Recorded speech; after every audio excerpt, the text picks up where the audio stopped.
Syekh Subagir merupakan salah seorang wali yang memiliki karomah atau kekuatan untuk melawan makhluk gaib. Syekh Subagir adalah ulama yang ditugaskan oleh Sultan Muhammad I untuk meruqyah Pulau Jawa pada tahun 1413 silam. Sejak zaman dahulu, Pulau Jawa terkenal dengan daerah yang banyak dihuni oleh dedemit, sehingga tidak sedikit orang wajib meninggalkan pulau ini. Karena hal itu yang membuat Sultan Muhammad I memerintahkan 9 ulamanya, salah satunya diantaranya yaitu Syekh Subagir, yang menjabat sebagai ketua rombongan untuk mensiarkan agama Islam di Pulau Jawa. Sosok Syekh Subagir hadir sebagai jalan untuk membuka Pulau Jawa dari sejumlah jin serta makhluk gaib. Banyak cerita yang beredar di masyarakat bahwa Syekh Subagir saat sedang meruqyah Pulau Jawa harus melawan Sabdo Palon atau biasa dikenal Eyang Ismoyo Jati terlebih dahulu.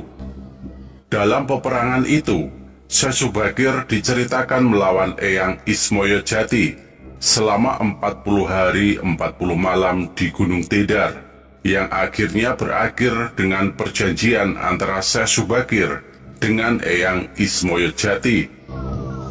Pada periode pertama para wali yang datang ke Tanah Jawa, dari 9 wali tersebut, nama Syekh Subagirlah yang membuat penasaran, karena namanya tidak menggambarkan identitas nama Timur Tengah.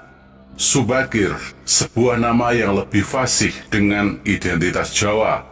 Apakah suatu kebetulan atau nama yang disamarkan? Syekh Subagir dari 9 orang ulama yang datang ke Pulau Jawa tersebut, dialah yang memiliki spesialis ilmu kanuragan dibandingkan dengan yang lainnya. Bukan hanya ilmu kanuragan, bahkan banyak ilmu-ilmu lain yang dia miliki, misalnya ilmu lingkungan. Karena itu dia berhadapan dengan Ki Semar, penguasa yang berada di wilayah Tidar. Tersebutlah Ki Semar berhadapan tanding dengan Syekh Subagir. Meski Syekh Subagir awalnya kalah, namun pada tanding kali keduanya, perlawanan dimenangkan oleh Syekh Subagir. Cerita kekalahan Ki Semar inilah diakhiri dengan perjanjian dimulainya penyebaran Islam.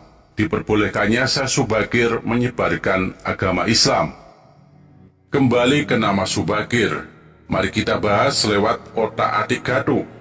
Subagir yang memiliki nama Maulana Muhammad Al-Bagir, ternyata dalam wujudnya manusia Subagir yang memiliki ilmu kanuragan. Karena Subagir adalah manusia yang selalu dan banyak berzikir, tak henti-hentinya berzikir. Dia dekat dengan Sang Pencipta hingga diberi keistimewaan karena kebiasaannya yang selalu berzikir. Ya Subagir adalah kata perintah untuk manusia agar banyak berzikir.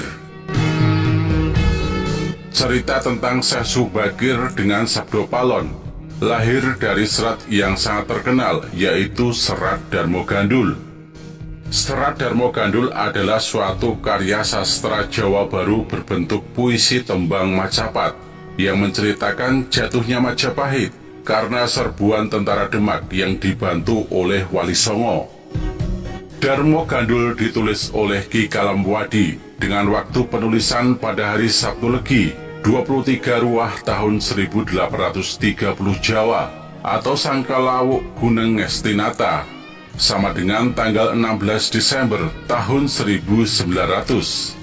Sebagian ada yang berpendapat bahwa pengarang sesungguhnya adalah Ronggo Warsito dengan nama samaran Kalamwadi, yang dalam bahasa Jawa dapat pula berarti kabar yang dirahasiakan, yang artinya wadi.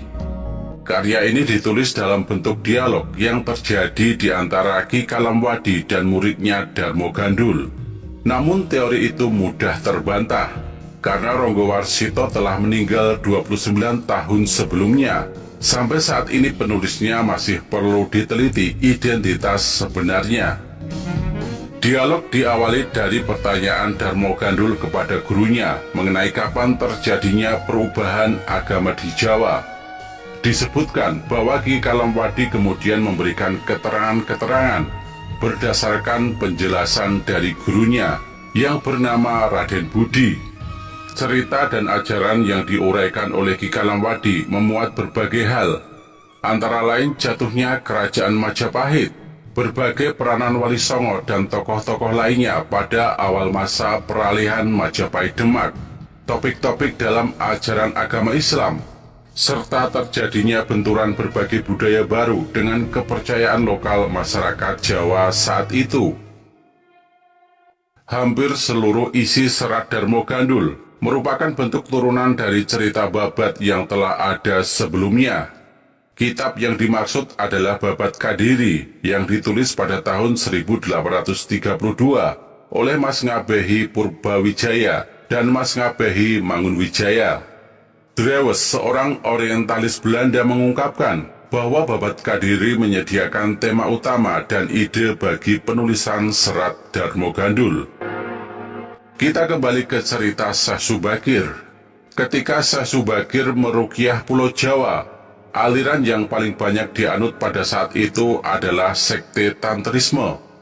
Sekte Tantrisme merupakan sekte yang menggabungkan antara dua agama, yaitu Buddha dan Hindu Siva.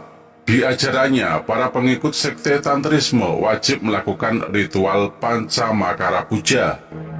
Pancamakara Puja merupakan upacara mengitari tumpeng dan ingkung dengan maksud untuk memuaskan hawa nafsu supaya bisa muksa. Sekte ini pernah menjadi kepercayaan yang banyak dianut oleh sebagian penduduk Jawa kuno, terutama para raja yang sedang berkuasa pada saat itu. Raja-raja yang ingin melanggengkan kekuasaannya dan menjaga hartanya wajib melakukan ritual ini. Salah satu di antaranya yaitu Raja Singosari. Terlebih lagi untuk mendapatkan syarat seperti ingkung, daging dan arak yang sangat mudah untuk didapatkan.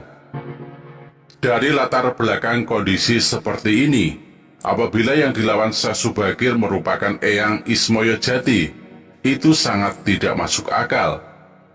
Alasannya cerita tersebut lahir dari serat Darmo Gandul yang penulisnya saja anonim. Sedangkan argumen yang paling kuat melihat penjelasan di atas, bahwa yang dilawan Syekh Subakir merupakan guru atau dedengkot dari sekte Tantrisme kiri. Kemudian alasan ini diperkuat bahwa munculnya kepercayaan mengenai saling kerjasamanya antara manusia dan jin, yaitu banyak diajarkan di dalam sekte Tantrisme.